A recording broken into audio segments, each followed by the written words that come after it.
Kami Kejaksaan Negeri 6 Kabupaten Kupang melalui serangkaian penyidikan kami melakukan penetapan tersangka. Dua orang yang kami tahan hari ini berinisial AB selaku PPK dan DW selaku pelaksana.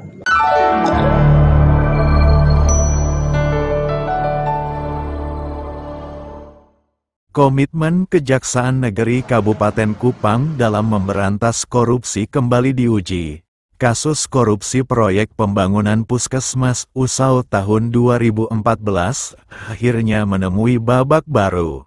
Setelah penyidikan panjang, dua orang resmi ditetapkan sebagai tersangka dengan dugaan merugikan negara lebih dari 400 juta rupiah dari nilai kontrak proyek sebesar 1,2 miliar rupiah. Pada Kamis sore, tanggal 16 Oktober tahun 2025, di kantor Kejari Kabupaten Kupang, kedua tersangka, AB, pejabat pembuat komitmen, dan DW, pelaksana lapangan, digiring menuju rumah tahanan negara. Keduanya akan menjalani penahanan selama 20 hari ke depan untuk kepentingan penyidikan lebih lanjut. Kepala Kejaksaan Negeri Kabupaten Kupang, Jupiter Selan, menjelaskan, penyidikan menemukan penyimpangan serius dalam pelaksanaan proyek, mulai dari spesifikasi material yang tak sesuai, pengurangan volume pekerjaan, hingga pencairan dana tanpa progres nyata. Kami menemukan bukti cukup untuk menetapkan dua tersangka. Kerugian negara mencapai lebih dari 400 juta rupiah, tegas Jupiter Selan. Rekan-rekan dari yang kami hormati, di sore hari ini kami Kejaksaan Negeri 6 Kabupaten Kupang melalui serangkaian penyidikan kami melakukan penetapan tersangka terhadap dua pihak yang kami duga dalam pelaksanaan pekerjaan pembangunan Puskesmas Usau. Kami tetapkan dua orang tersangka dan sore ini kami lakukan penahanan selama 20 hari ke depan karena diduga melakukan tindak pidana korupsi dalam pekerjaan pembangunan Puskesmas bertingkat sederhana Usau tahun 2014 senilai 1.248 juta rupiah. Kerugian negara dalam perkara ini setelah dihitung sekitar 400 juta lebih. Dua tersangka itu dari mana-mana, Pak? Unsur. Dua orang yang kami tahan hari ini berinisial AB selaku PPK dan DW selaku pelaksana. Dalam perkara ini ada beberapa pihak yang kami sementara dalami.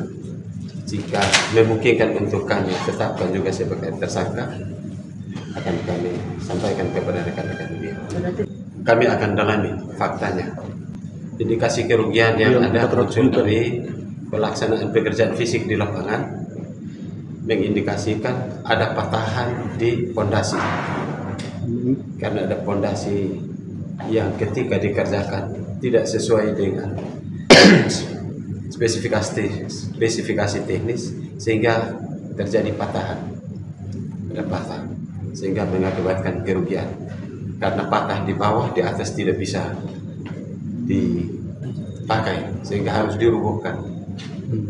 Kira-kira dari ahli sudah melakukan uji dan sudah melakukan perhitungan sehingga kami berani melakukan penetapan tersangka dan penahanan. Untuk sementara yang akan kami dalami itu pengawasnya termasuk KPA-nya. Akan kami dalami, kalau faktanya memungkinkan untuk kami tetapkan tersangka, akan kami sampaikan kepada rekan-rekan media.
terhadap kasus-kasus yang lain seperti Unton.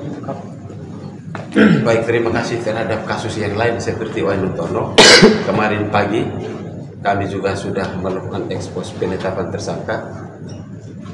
Mudah-mudahan dalam waktu dekat akan segera kami umumkan siapa-siapa tersangkanya.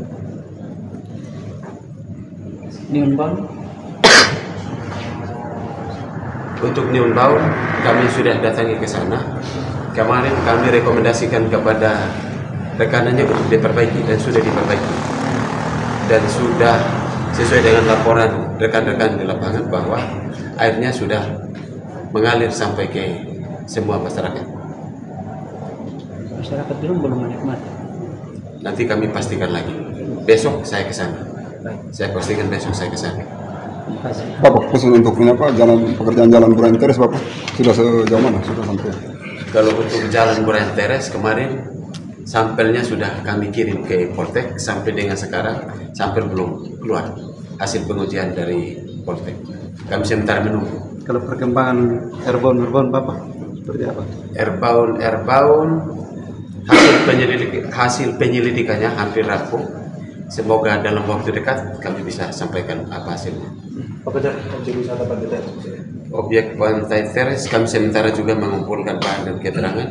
Kemarin dokumen-dokumen sudah kami kumpulkan. Beberapa pihak juga sudah kami minta keterangan. Pak Rejari, mohon maaf, ini mau tanya sedikit terkait jalan tahun 2022 di Burayan Airbound Ruas itu kenapa dihentikan, Pak? Saya tadi ekspos Kejaksaan Tinggi, kenapa dihentikan, Pak? Alasannya?